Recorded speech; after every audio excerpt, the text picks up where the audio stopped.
Why did you agree to do this interview with the BBC? I don't know. I like spontaneity, and I don't know. There's a lot going on, and it seems like I actually do have a lot of respect for the BBC.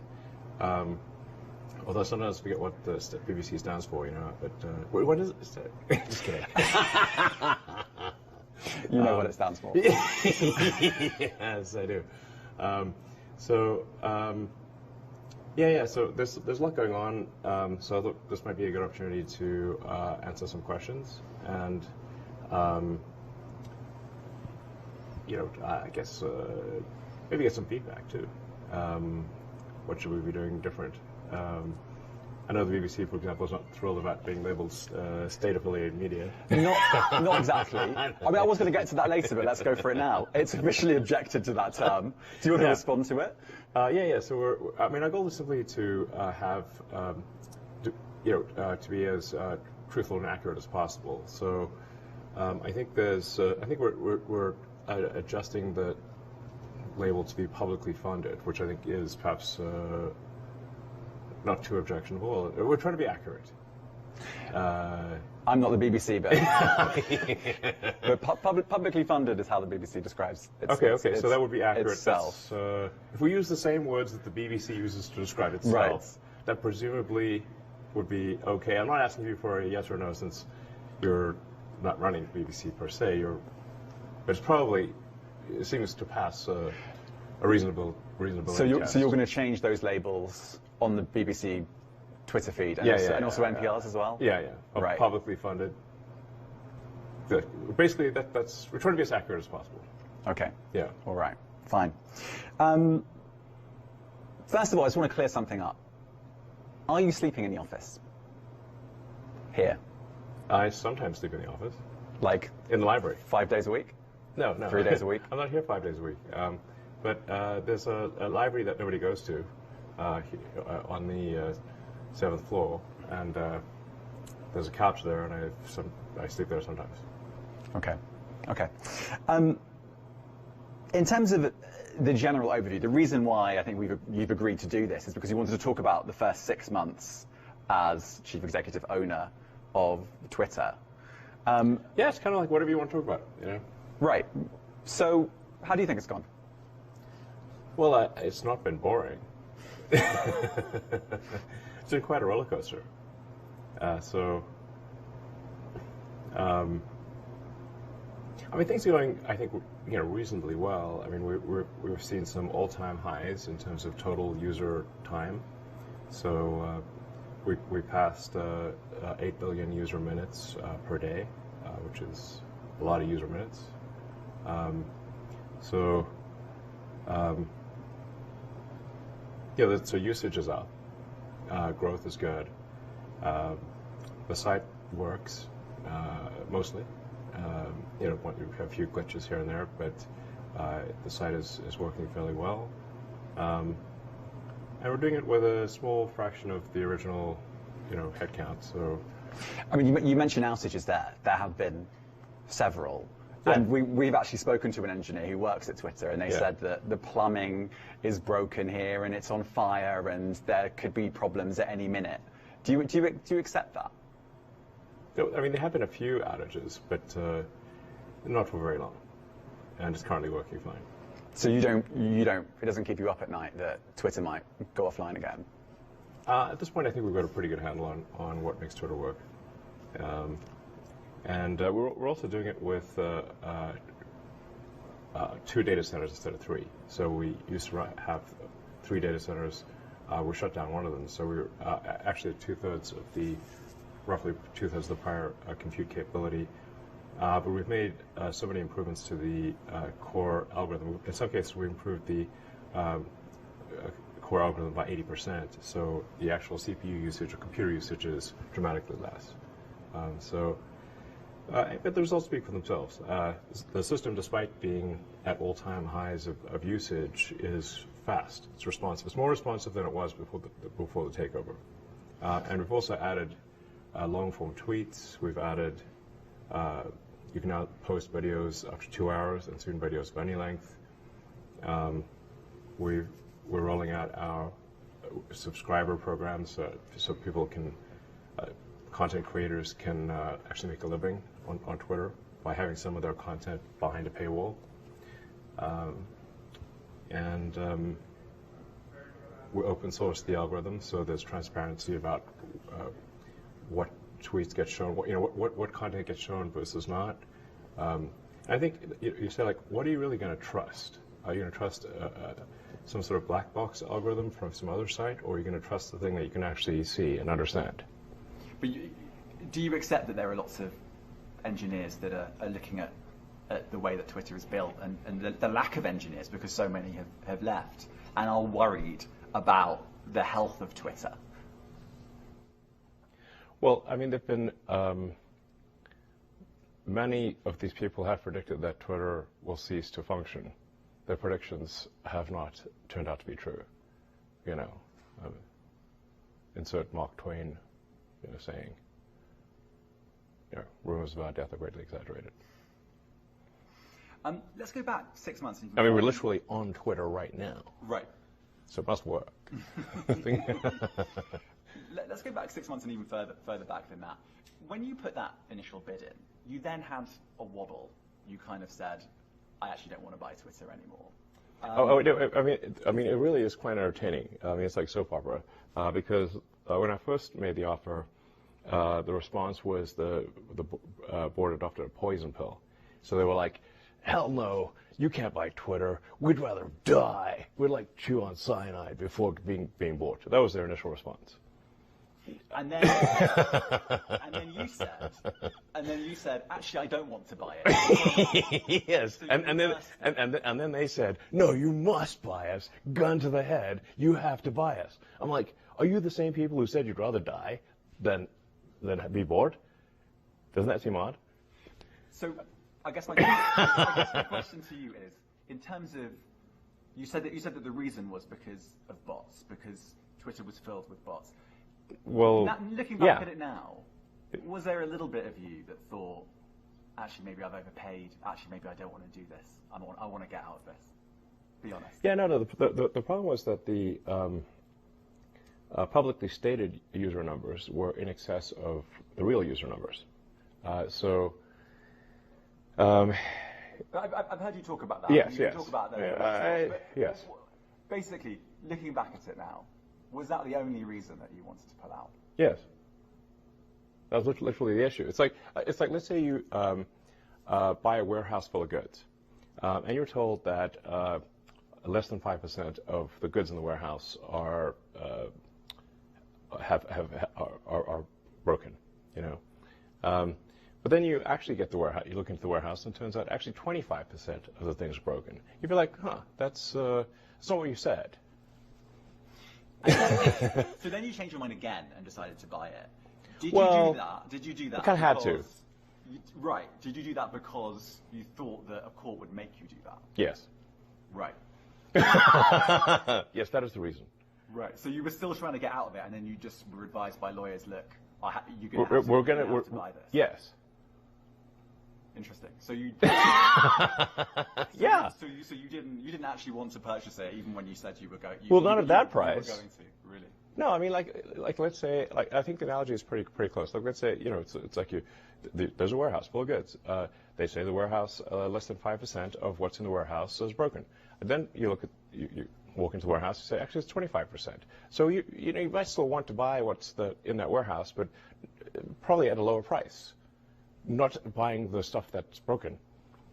So you didn't have an epiphany. You just thought, I'm gonna have to buy this. I might as well buy the bullet.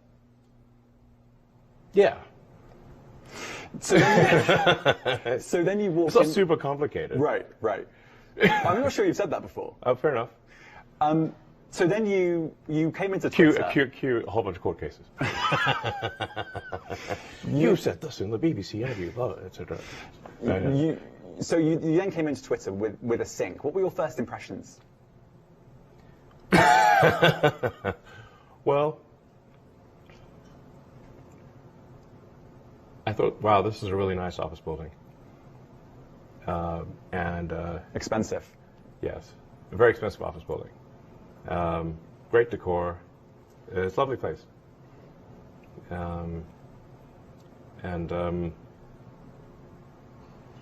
I mean, and definitely is spending money like it's going out of fashion, which it isn't quite going out of fashion yet. So, no, I mean, the gravity of the situation is perhaps not well understood. At the point at which the company, the transaction closed, Twitter was tracking to lose over $3 billion a year. And had $1 billion in the bank. So that's 4 months to death. So this is your starting position. How would you feel? Pretty intense, you know. You also had to borrow quite a lot of money and pay interest on that too. Well, that's why part of why it was the $3 billion run rate. So, in rough numbers, a normal year Twitter would do, say, let's say $4.5 billion in revenue, $4.5 billion in cost. I mean, it was really kind of like a non-profit. They'd run it at roughly break even. Now, but that's not bankruptcy. You're not saving that company from bankruptcy. No, it's breaking even. But then the issue is that if you then add $1.5 billion in debt servicing and have a massive drop in revenue, which we did, which was partly cyclic and partly political concerns and whatever. So revenue, call it dropped by over a third. It's not, and this is not just Twitter. Facebook and Google have also seen some significant advertising revenue declines. It's been a little higher at Twitter, but most of the advertisers are coming back. So I think we'll be back where there's a cyclic demand drop, which is still pretty significant. But in rough numbers, revenue dropped from $4.5 billion to $3 billion, and expenses went from $4.5 billion to $6 billion, creating a $3 billion negative cash flow situation, and Twitter having $1 billion in the bank. That's 4 months to live.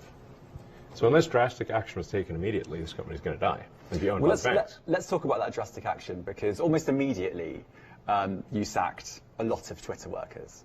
Yeah. And I spoke to them. It was very easy to speak to them when it happened. And the way they said, pretty much everyone said, is that it felt quite haphazard. It was. And it felt a little bit uncaring.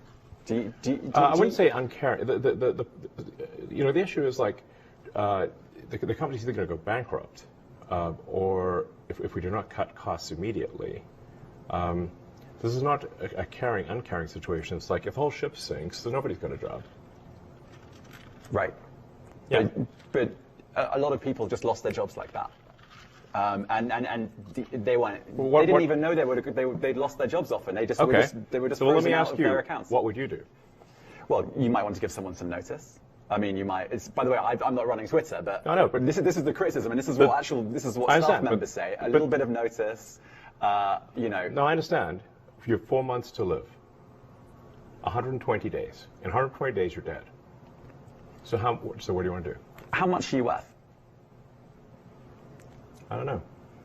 But we're talking about around the $200 billion mark. I mean, it's not quite. You're framing it in a way that that it had a few months to live.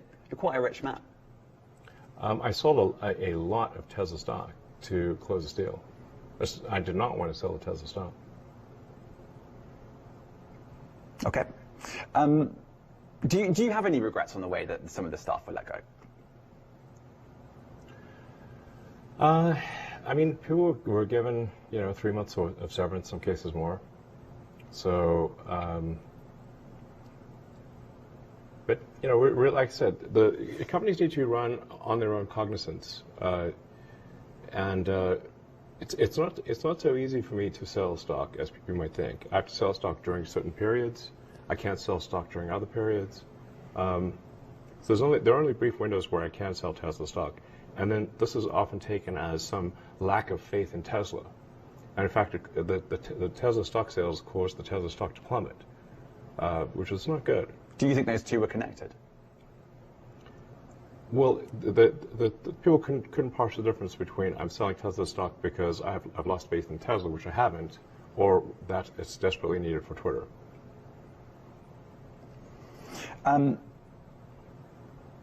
Okay, and then after that, after you let go of a lot of staff, obviously Twitter became slimmed down a lot, and then you started making some more policy decisions. One of those policy decisions was to bring Donald Trump back He hasn't actually tweeted yet. Right. Do you expect him to come back at any point? Like, have you spoken to him? I haven't spoken to him. I don't know. He may or may not come back.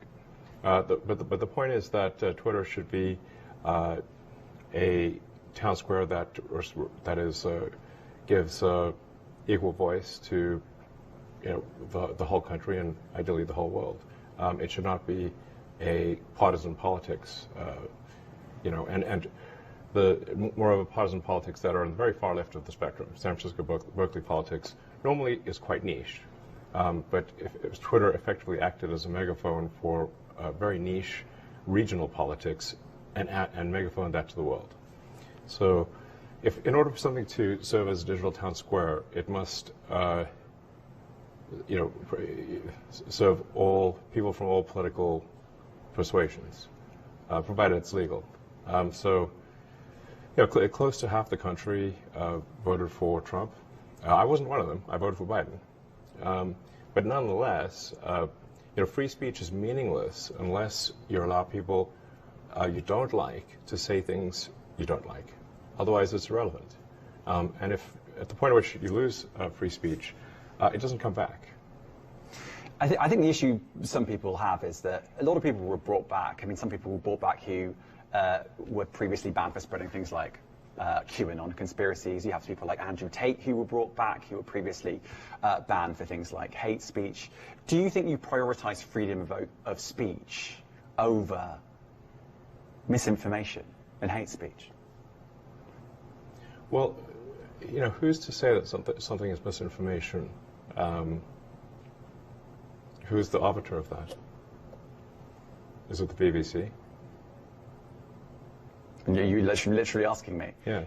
Well, no, you are the arbiter on Twitter, because you own Twitter. Yes, I'm saying, who is to say that one person's misinformation is another person's information?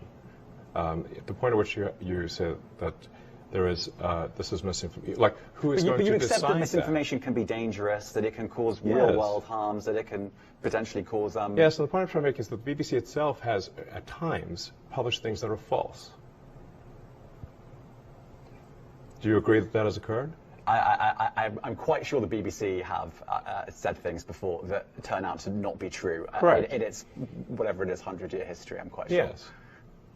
Even if you aspire to be accurate, there are times when you will not be.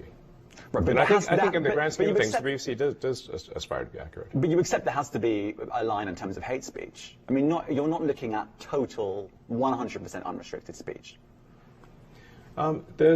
Well, I mean, I generally am of the opinion that if the people of a given country are against a certain type of speech, they should talk to their elected representatives and pass a law to prevent it.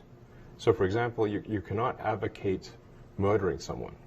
That's illegal in the United States, everywhere, really, I suspect. So there are limits to speech. I mean, I guess taking your argument to a logical conclusion then, do you accept that there's more misinformation on the platform if it's not being policed in the same way? I actually think there's less these days because we've eliminated so many of the bots which were pushing scams and spam. And previous management turned a blind eye to the bots because their bonuses were tied to user growth. And if your compensation is tied to user growth, well, you're not going to look too closely at some of the users. That's part of the problem. So I think we've got less misinformation because we don't have the bot problem that we used to do. And we also have given a lot of attention to community notes, which corrects, with community itself, corrects misinformation. It's been very effective. I mean, I would only just add that, we have spoken to people who have been sacked that used to be in content moderation, and we've spoken to people very recently who were involved in moderation, and they just say there's not enough people to police this stuff, particularly around hate speech in the company. Is that what hate speech are you address? talking about? I mean, you use Twitter, right? Do you see a rise in hate speech? I mean, but just a personal anecdote. Like, what do you? I don't. Personally, my for you, I would see I get more of that kind of content. Yeah, personally. But I'm not going to talk to the rest of for the rest of Twitter. You see more hate speech personally. I would say I would see more hateful content in that in that. Content you don't like or hateful? What do you mean to describe a hateful thing?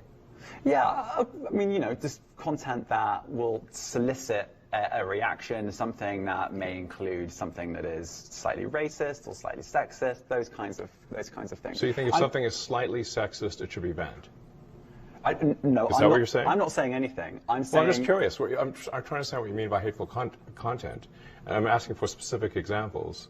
And you just said that if something is slightly sexist, that's hateful content. Does that mean that it should be banned? Well, you've asked me whether my feed, whether it's got less or more. I'd say it's got slightly more. That's why I'm asking for examples. Can you name one example? I honestly don't use.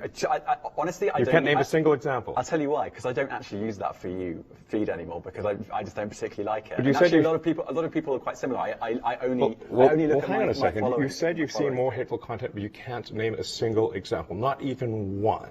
I'm not sure I've used that feed for the last 3 or 4 weeks. And well, then how did you see that hateful content? Because I've been using Twitter since you've taken it over for the last 6 months. Okay, so then you must have at some point seen for you hateful content. I'm asking for one example. Right. And you can't give a single one. And I'm saying then I say, sir, that you don't know what you're talking about. Really? Yes, because you can't give me a single example of hateful content, not even one tweet, and yet you claimed that the hateful content was high.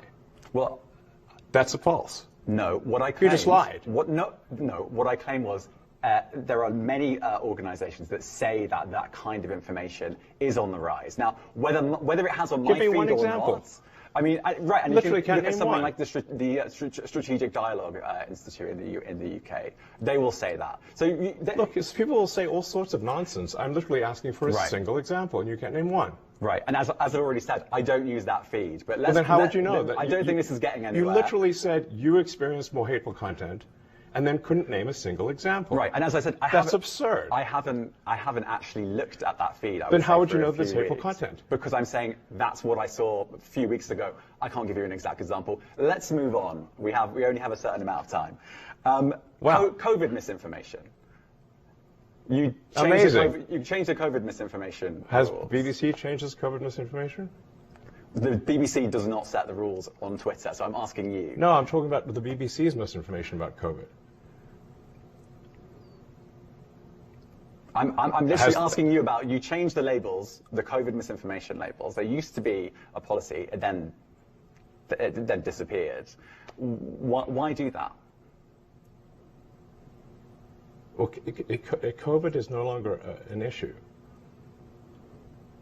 Does the BBC hold itself at all responsible for misinformation regarding masking and side effects of vaccinations, and not reporting on that at all?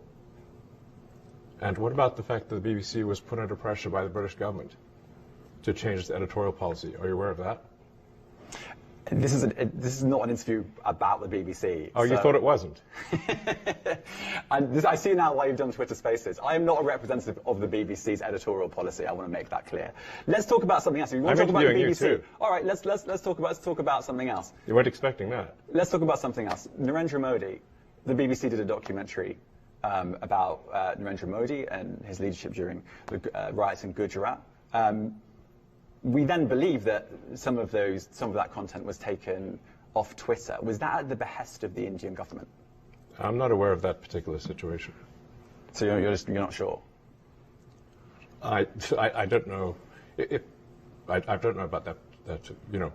What exactly happened with some content situation in India. The rules in India for what can appear on social media are quite strict. And we can't go beyond the laws of a country. But do you get that if you do that, you incentivize countries around the world to simply pass more draconian laws? No. Look, if we have a choice of either our people go to prison or we comply with the laws, we will comply with the laws. The same goes for the BBC. Okay. Since you became CEO, there's been another story in town. No, I'm not CEO anymore. Okay, you're chief twit, or what are you? No, my dog Floki is the CEO. Okay. He's taken over. I saw that. Yes. Okay, so TikTok has also been in the news. There's talk of perhaps the Biden administration wanting to potentially ban it or force a sale. What's your view of the situation? I don't really use TikTok. I mean, one of the reasons that I emphasize that that our goal here at Twitter is to maximize unregretted user minutes or unregretted user time is that I hear many people tell me they spent a lot of time on TikTok, but they regret the time spent. And that seems like, okay, well, we don't want to have regretted time. We want the time to be unregretted, where you learned things, you were entertained, amused.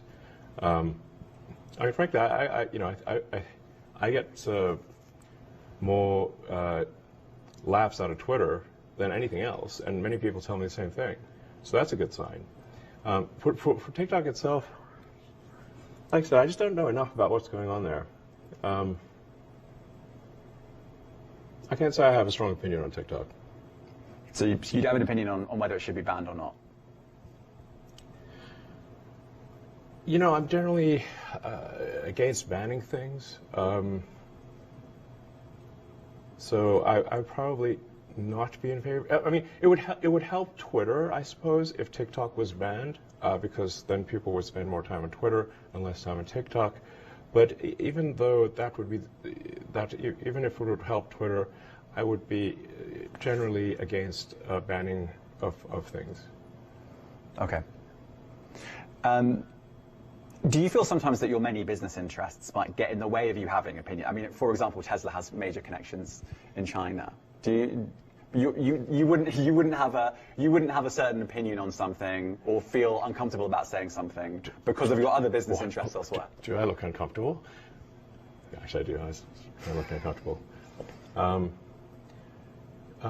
Yeah, I mean, Tesla's got activities around the world, and so does SpaceX. You know, once in a while, those things do come into conflict. But it's not like Twitter's like, you know, operates in China. It doesn't. It was banned in China. So, and certainly I've received no communication whatsoever from the Chinese government with regard to Twitter. Okay. In terms of advertising, obviously Twitter's not a private company anymore, so we don't really know how it's all going. Have all the advertisers come back? Not all, but most. And I mean, you can see it for yourself on Twitter, even in the For You feed. Right. I mean, in the following Actually, feed. Don't use For You because it sucks. Right.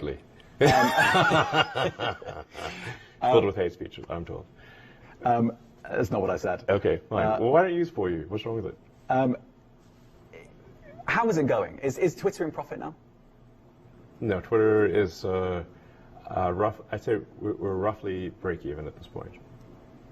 And I think you've said before you see a world where you could be in profit. Is there a timeline on that, do you think? I mean, depending on how things go, if current trends continue, I think we could be profitable, or I mean, I say, to be more precise, we could be cash flow positive this quarter if things keep going well. This quarter, as soon as that? Possibly, yeah. Wow. And do you have a message for the advertisers? I mean, can you say which advertisers haven't come back? I think almost all of them have either come back or said they're going to come back. There are very few exceptions. Can you say any of the exceptions? I actually don't know of anyone who said definitively they're not coming back. They're all sort of trending towards coming back. But there are some that just haven't. Jump in, the water's warm. It's great. That's your message to the advertisers they haven't come back. Yeah, I mean, look, you know, if Disney feels comfortable advertising, you know, children's movies, and Apple feels comfortable advertising iPhones, those are good indicators that Twitter is a good place to advertise. I want to talk about if you have any regrets, and you know, I think you were booed at a Dave Chappelle concert. I think your own lawyer said a little. Well, some say a little, some say a bit more. I think your own lawyer said you couldn't get a fair trial in San Francisco because there are lots of people that don't necessarily like you here. Yeah, but I have to say I was wrong. He was wrong, I guess. Because I was acquitted by the San Francisco jury unanimously. So, yeah. But I guess. But look, do you have any regrets buying Twitter? I think it was something that needed to be done. I mean, you said it's earlier quite difficult, you know.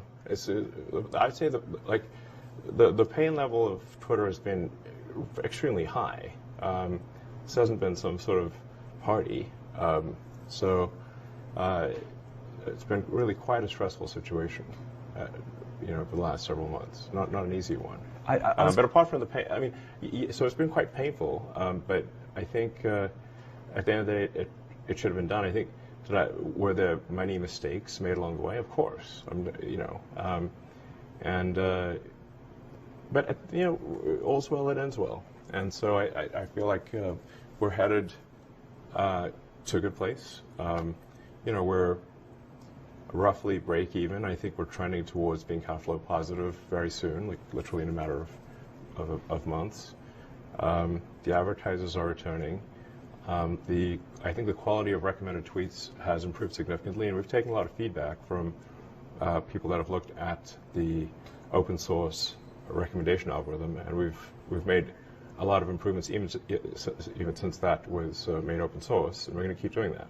So overall, I think the trend is very good. So, I mean, it was actually something I was going to ask you. You mentioned the pain, but you actually tweeted, I think in February, you said the last 3 months have been extremely tough. I wouldn't wish that pain on anyone. Are you talking emotionally there? I mean, yeah. Can you explain? I wasn't stabbed or anything. Right. Like some people around here, it's just dangerous neck of the woods we're in. It is, or it can be.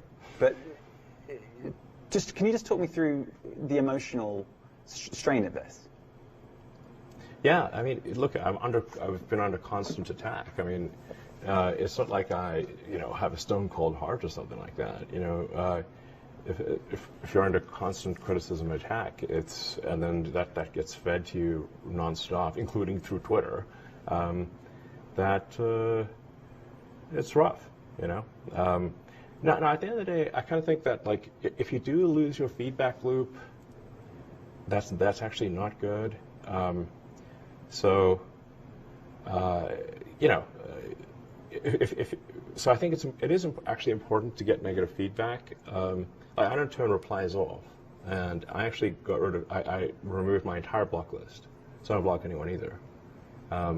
So somebody can, so I get like a lot of negative feedback. But I think it's actually good to get negative feedback. Right. When you talk about the emotional strain, you've gone back to feedback. Is that the thing that's been most difficult to take, the sort of negative feedback? Yeah, I mean, if the media is writing non-stop stories about why you're a horrible person, I mean, it's hurtful. Obviously. I'm interested. I've written down a lot of these questions, but I haven't written this one down. But it's interesting. It feels like you have quite a kind of interesting relationship with the media, because in some ways you're quite skeptical, quite critical, certainly of established media, but also you kind of get hurt by what the media writes, and you seem to. You do get your news still from the BBC, as you've already said. So I literally follow the BBC on Twitter. So do you feel you have a kind of odd relationship with the media? Yes. Go on, explain. No, it is somewhat of a love-hate relationship, although, I mean, it might be tilted a bit more towards the hate. But I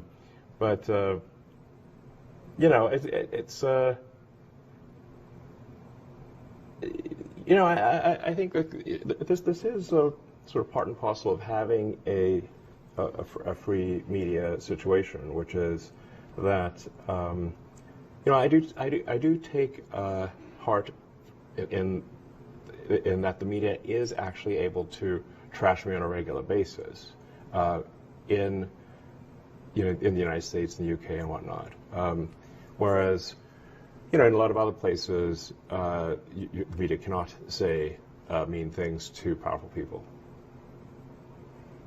Okay.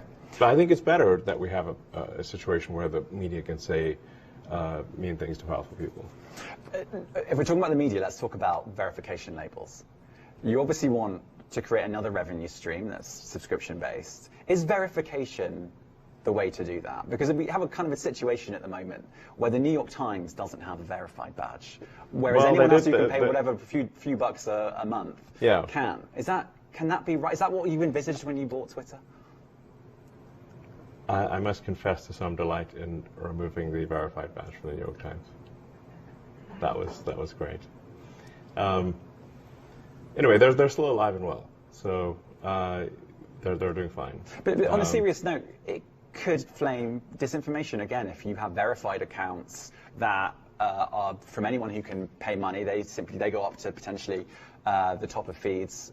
They get more action on Twitter, and traditional media that may not pay for verification doesn't. Do you see how that could potentially be a driver of misinformation? Well, I mean, I think the media is a driver of misinformation much more than the media would like to admit that they are. I mean, that's a different question. Yeah, but you are sort of saying like who knows best, the average citizen or someone who is a journalist. And I think in a lot of cases it is the average citizen that knows more than the journalist. In fact, I mean, very often when I see an article about something that I know a lot about, and I read the article, and it's like they get a lot wrong. Sort of the best interpretation is someone who doesn't really understand what's going on in industry, has only a few facts to play with, has to come up with an article. It's going to be, it's not going to hit the bullseye. So then, like, generally, this is how I explain this to other people. If you read an article about something that you know about, how accurate is that article? Now, imagine that is how essentially all articles are. They're an approximation of what's going on, but not an exact situation. So if somebody is actually, let's say, in the fray, or like an expert in the field, and was actually there, and writes about their experience of being actually there, I think that actually that's in a lot of cases going to be better than a journalist, because the journalist wasn't there. I think you said the legacy verified blue ticks are going to go next week. There have been a few deadlines on this. 420. Yeah, I see the joke. That number will never leave me. I clearly. It cost you a lot of money. Well, fortunately, it didn't in the trial. Well, yeah, right, for the SEC, right? Yes, we're going to ask for a refund. Yeah, okay. Yeah. Good luck. Let's move on from that. But blue ticks, in theory, all legacy blue ticks gone next week, and at that point you'll kind of work out whether this is going to sink or swim. Yes. What's your hunch? I mean, you've obviously. I think it's going to swim. Yeah. Yeah, it'll swim just fine. Okay. What are you looking for in terms of a revenue stream on that? What are your goals? Well, I don't know if it's like necessarily a giant revenue stream.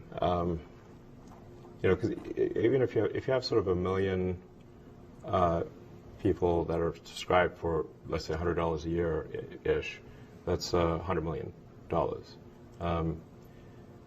And that's a fairly small revenue stream relative to advertising. But what we're really trying to do here with verification is to massively raise the cost of disinformation and bots in general. So my prediction is that any social media company that does not insist on paid verification will simply be overwhelmed by advanced AI bots. I mean, ChatGPT is essentially a zillion instances of ChatGPT. How would you even know? Is that really what you want on the platform? Do you want big news organizations being overwhelmed by bots so that they have to pay you some money? No, the point is that you won't be. If you pay. But a lot of organizations have already said they're not going to pay, like the New York Times. Well, then, that's up to them if they, can make them pay. It's a small amount of money, so I don't know what their problem is. But we're going to treat everyone equally. So what we're not going to do is say that there's some anointed class of journalists who are the special ones who get to tell everyone what they should think. That it should be up to the people what they think. And even if an article is completely accurate and comprehensive and everything, there's still, in writing that article, the media is choosing the narrative. They're deciding what to write an article about. So I'm hopeful that this can be more a case of the public choosing the narrative, as opposed to the media choosing the narrative. But the media can choose the narrative, at least a combination of the media and the public choosing the narrative. And the public getting to weigh in on stories if they think that they should add something to it, or we got something wrong. And over time, I think if Twitter is the best source of truth, it will succeed. And if we are not the best source of truth, we will fail. Someone comes in and offers you $44 billion for Twitter right now. Would you take it? No. Would you consider it? No. Why? Well, I take it back. It depends on who. I suppose if I was confident that they would pursue, they would rigorously pursue the truth, then I guess I would be glad to hand it off to someone else. I don't care about the money really, but I do want to have some source of truth that I can count on, and I hope that's our aspiration with Twitter, is to have a source of truth that you can count on. It's also real time. It's an immediate source of truth that you can count on, and that gets more accurate with time as people comment on a particular thing. Well, if you don't care about the money, you could just give it to someone that you think is a good person to run Twitter. Who do you think that might be? I'm not the boss of Twitter. No, but you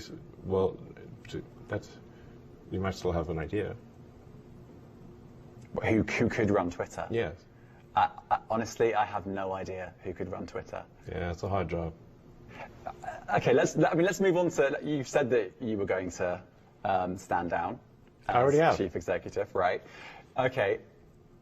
I keep telling you, I'm not the CEO of Twitter. My dog is the CEO of Twitter. Okay. Have you got any? He's a great dog. Other than the dog. He's very alert, and it's hard to get anything by him. Okay, that's good to know. Other than the dog, have you got any successes in mind? He's got a black turtleneck. I mean, what more do you need? Okay. All right. We're going down that route. Steve Jobs or Elizabeth Holmes are you making reference to? I guess more Elizabeth Holmes. Okay. I've forgotten the question now. He's got a husky voice and a black turtleneck. Problem solved. What were we talking about there? Who would you want? Have you got a successor in mind? Not yet. Hopefully at some point. Right. So, because you did say you were going to stand down. Well, I did stand down. Okay. All right, let's move on from that then. All right. What about this office? I'm intrigued about this office. You said it was expensive. You don't really need a CEO. Yeah? Yeah. Why can't we be an anarchist syndicalist commune? I think Jack Dorsey kind of recommended doing that, and you kind of ignored it. Yeah, it was kind of that, actually. This office, are you thinking about moving out of San Francisco? Not yet.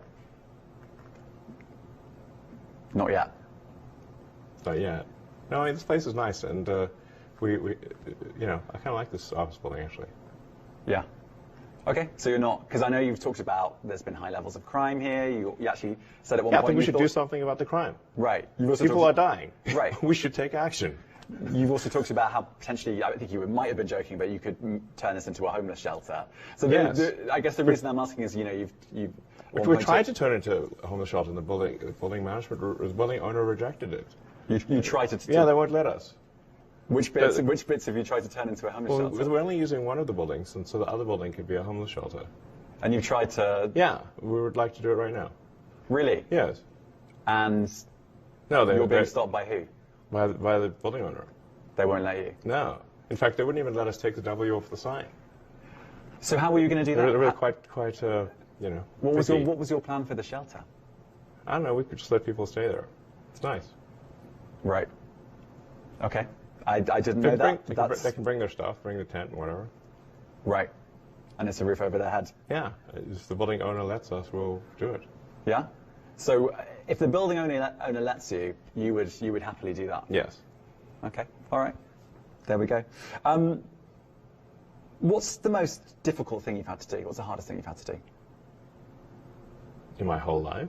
In the last 6 months. We're talking about the last 6 months as you as Twitter boss here, and Twitter owner. Well, shutting down one of our service centers was quite difficult, because it turns out there were, I thought the service centers were redundant, but there were, in fact, a lot of things that were hard-coded to this one service center. And so when we shut it down, we actually, it was quite catastrophic. We lost a lot of functionality, which sort of really rushed to put it back. When was that? And that was around late December, early January. So that was the biggest sort of, I'm worried here. Biggest crisis, yeah. Yeah. And what about hard in terms of emotional? I mean, just letting go. I mean, what were the levels of staff, and what are they now? I think we're around 1,500 people at this point, and there was, I think, 800. What was that? Sorry?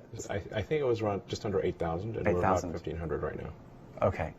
And has it been hard letting that many people go? Yeah. Not fun at all. It's painful. I mean, I guess in what way do you feel like you need to speak to people when they leave, or? I mean, it's not physically possible to speak to that many people. Has that? I mean, you talked about that being the most technical bit. Has that been sort of the hardest thing emotionally, or is it? It's one of the hardest things, certainly. Yeah. Yeah. The Nancy Pelosi tweet. Leave it alone. Jesus. But there have been. That is an example of a few. There have been others. Do you feel like you're an impulsive person? I mean, have I shot myself in the foot with tweets multiple times? Yes. Do you feel like... I need bulletproof shoes at this point. You've definitely done that. The issue is that you're now a Twitter owner. Do you feel like you should look at your tweets more? You have a higher responsibility when you tweet something out for it to be accurate?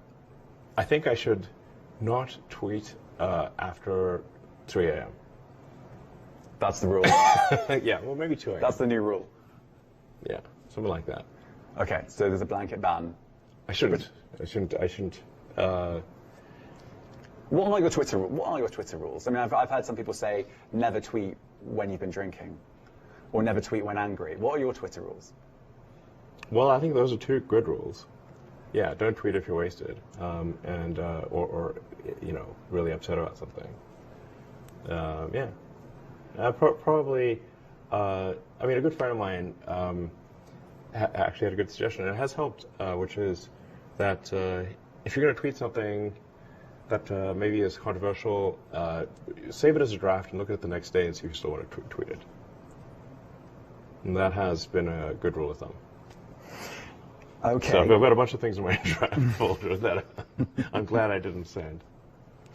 I can't remember whether I've asked you this. This is my sort of wrapping up at this point. But yeah, do you have any regrets? I mean, one can always, like, hindsight's 20/20, so that, a bunch of decisions that could have been made better for sure. But as I said, all's well that ends well, and things are going pretty well. So in the grand scheme of things, I can't complain. Okay. I'm going to just check my list of things to make sure I've actually asked. I mean, it's maybe there's something that people on the Twitter want to say. Ask, we can ask them. That's on you. That's on you. Wow, there's 680,000 people listening. There you go. That's a lot. That is a lot. Let's see. How do we see? Okay. Let me see who. I'll just look at my tweet and see what people are saying or what questions they have.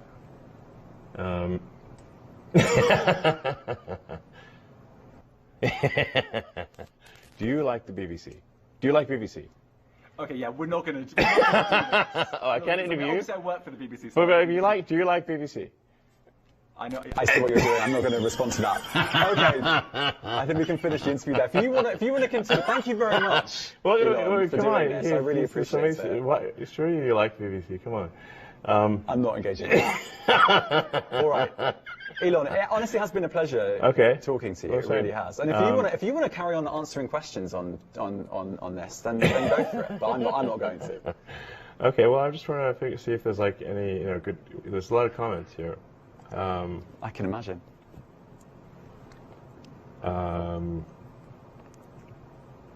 There's so many. Anyway, so it's nice to be interviewed by the BBC. I have a lot of respect for the British Broadcasting Corporation. When did you say when the actual label's going to go public? Oh, is it? Do we still say state media or whatever? Oh, it says government-funded media currently, as opposed to publicly funded media. Well, I guess probably we can make that change tomorrow if you'd like. It's up to you. I'm a journalist. It's up to you. But we'll expect that tomorrow. I mean, do you have any requests on a personal level, or you can't speak on a personal level? No, I don't. Okay. Yeah. I think we've established that. Go on, what questions are people asking you? Go on. I mean, there's like a lot of comments. Let's see. I was literally reading looking at replies to the fact that the spaces. Are there any good questions that I've missed out from the last 6 months? I'm sure there are many. I mean, people generally seem to like this interview, as far as I can tell. Very few negative comments are generally positive. Is that that's probably bad for me. I'm scrolling as fast as I can to sort of see. I guess there's some complaints about Twitter Spaces needing some improvement. Let's fix Twitter Spaces is one of the comments. People like the fact that my dog Floki is the CEO. And I'm really just scrolling as fast as I can here. I guess my reflection on this interview. I'd just like to say I like BBC. Okay. I do find it funny. I think, I mean, honestly, listening to the interview, the answer about misinformation and saying, oh, we don't police misinformation in the same way, but because we try and get bots, because we try and take down bots, we'll be effective at bots. There's actually less misinformation on the platform. I think that's a big factor. I'd like to ask you one more question on that, because that is quite a lot of people, I think, will be listening to this and thinking, really, you're arguing you can police content moderation far less and end up with less misinformation. First of all, we do have people working on content moderation. It's not like we don't. I've spoken to lots of people who've been fired. So lots of people have been let go. I mean, you've gone from 8,000 to 50,000. The censorship bureau was let go. I don't think the sort of putting a thumb on the political scales on the far left has been let go, because that's not right. That's not what you want for a public square. You've got to have equal treatment for people from across the political spectrum. So, some of them are going to be upset about that. But like I said, my experience is that there's less misinformation these days, not more, and that the community notes feature is extremely powerful for addressing so-called misinformation. I mean, you've had community notes placed on your own tweets. Yes. One of them involving an alleged diamond mine. Diamond mine? A mine that. What diamond mine? A mine that your father part-owned. Yeah, my father never owned a diamond. So you're thinking of an emerald mine? Emerald mine. Yeah, I'd like to see a picture of this alleged emerald mine. Because you've been community noted on that tweet. Yeah. Did you know that? No, but he never owned a emerald mine. This is total bullshit. Not even a 50% stake. No. Because in community notes. But first of all, okay. Do you think something like an emerald mine would have like some sort of property register? There'd be like a picture of it. It's not like you can say, "Oh, that's my mine." These things are hotly debated. If you've got something valuable, you have to have some property record, like a house. but much more important than a house. And yet there is no property record whatsoever. There is no picture of this mine whatsoever. It doesn't exist. It's fake. So it's a really good example then, because there is a community note on that tweet that says, you said this thing on the X day, blah, blah, blah. So in that instance, the community notes didn't work. So you're saying that that's a way of solving misinformation, but you're literally saying one of those community notes is wrong. The community note may be referring to a thing where I went on a trip with my father to Zambia, but I never saw any mine or anything. So there's no mine. I'm not right, but at this point I'm just saying the community note says it is. So you're saying it's this bit great panacea, but yeah, it's literally on your own tweet, the community notes, according to you, are wrong. If they're referencing an article, then the article may not be wrong, but they're still representing anyway. But community notes is not going to be perfect, but it's the batting average of community notes I found to be extremely high. Right. So community notes plus getting rid of millions and millions of bots every day, I guess. That's what we're talking about. Yeah. That's what you think is tackling misinformation over content moderation. And I think that's the bit that a lot of people will go, really? Really? Yes, really. Look, the acid test is people use the system and find it to be a good source of truth, or they don't. And no system is going to be perfect in its pursuit of the truth. But I think we can be the best, the least inaccurate. That's our goal, the least inaccurate. And I think I think we might be there already. If we're not there, we'll be there soon. Do you have? I've spoken to people who think this. Do you have a kind of message for people who think that Twitter has been ruined? Well, we have all-time high usage, so I don't think it has been. Some people think it has been. I'll tell you that. Yes, well, they're probably the same people who predicted that Twitter would cease to exist, and their predictions have turned out to be false. Okay. I'm not going to ask you whether you think it's been ruined, because obviously you're not going to No, I think it's great. That's way better. Better by a lot.